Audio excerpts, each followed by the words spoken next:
Hello everyone, welcome back to my channel. मैं माया कराड़िया फिर एक नए वीडियो के साथ। आज हम बात करने वाले हैं कक्षा 12 के बायोलॉजी के टॉपिक मानव जनन के बारे में कि जनन क्या है। पार्ट फर्स्ट में मैं आज आपको जनरल इंट्रोडक्शन इसका दूंगी। तो गाइस, शब्दों पे बिल्कुल गौर करिएगा कि जनन क्या होता है। जनन एक ऐसी प्रक्रिया होती है जो कि जीवों में पाई जाती है और एक ऐसी प्रोसेस जिससे जीव अपने समान संतति उत्पन्न करता है। यानी कोई भी जीवधारी अपनी संख्या बढ़ाता है तो वो जनन के माध्यम से अपनी संख्या बढ़ाता है। तो जनन क्या कौन सी प्रोसेस है? जनन में जीव अपनी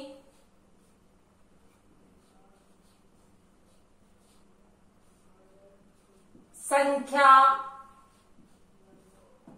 बढ़ाता है।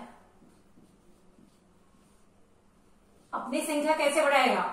यानी कि जीव जो है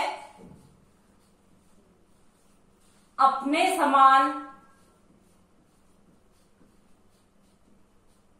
संतति उत्पन्न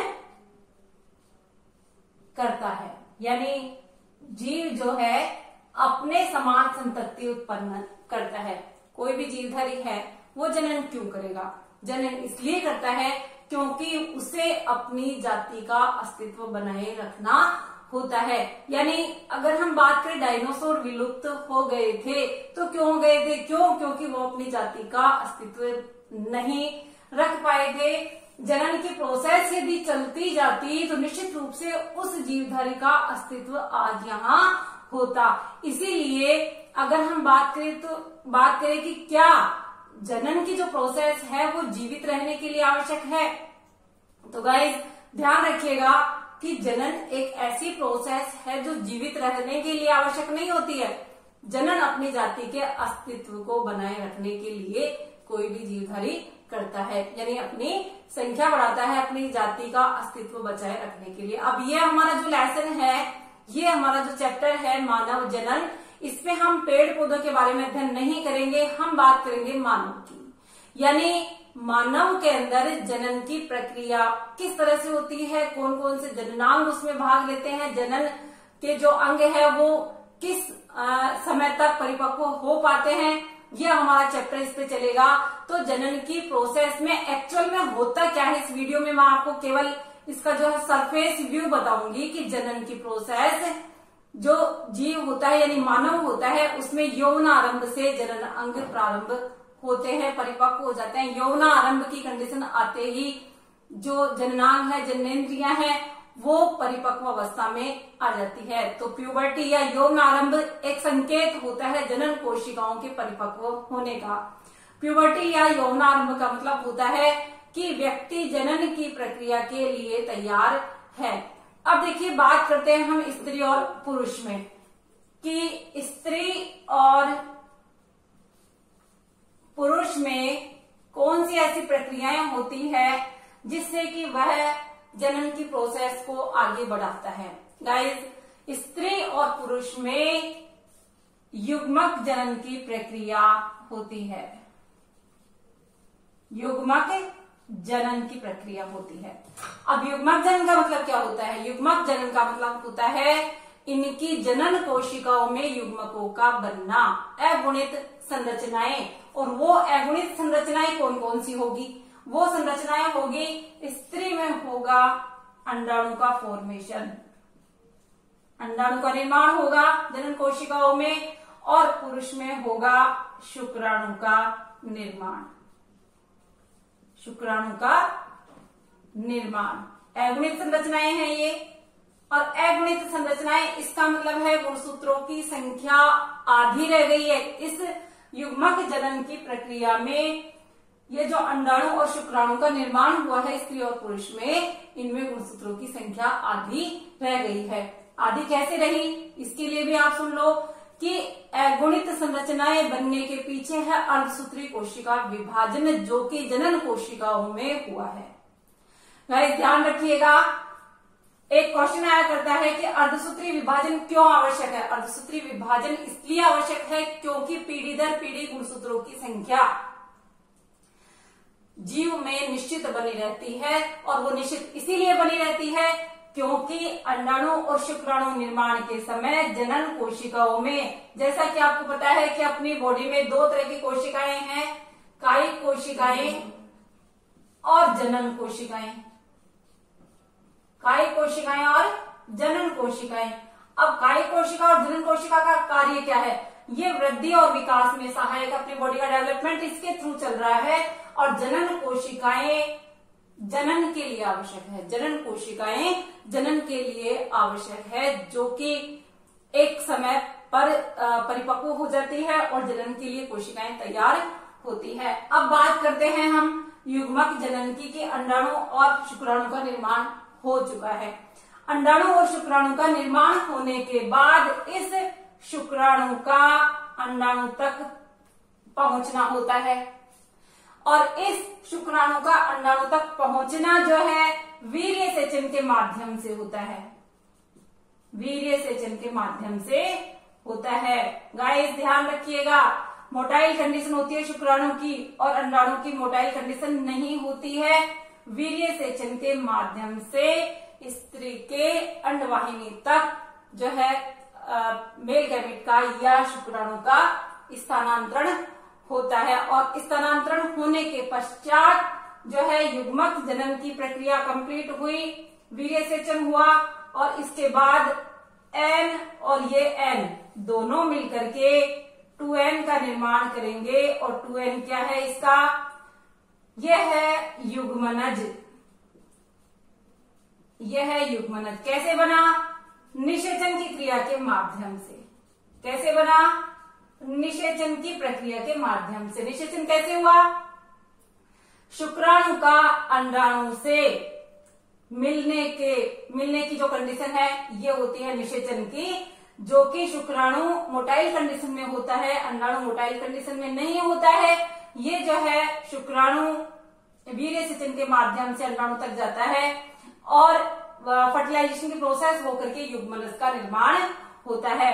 अब बात आती है कि युग्मनज बन चुका है, यानी कि द्विगुणित स्ट्रक्चर बन चुकी है। अब इस द्विगुणित स्ट्रक्चर युग्मनज में कौन कौन सी प्रक्रियाएं होगी जिससे कि एक संतति का निर्माण होगा? गाइस ध्यान दीजिएगा, 2n कंडीशन युग्मनज, युग्मनज में धीरे धीरे वृद्धि और विभाजन, विदलन की प्रक्रियाएं पूर्ण होने लग जाती है, यानी ग्रोथ होना चालू होता है। और ग्रोथ होने के बाद इसमें जो युग्मनज है,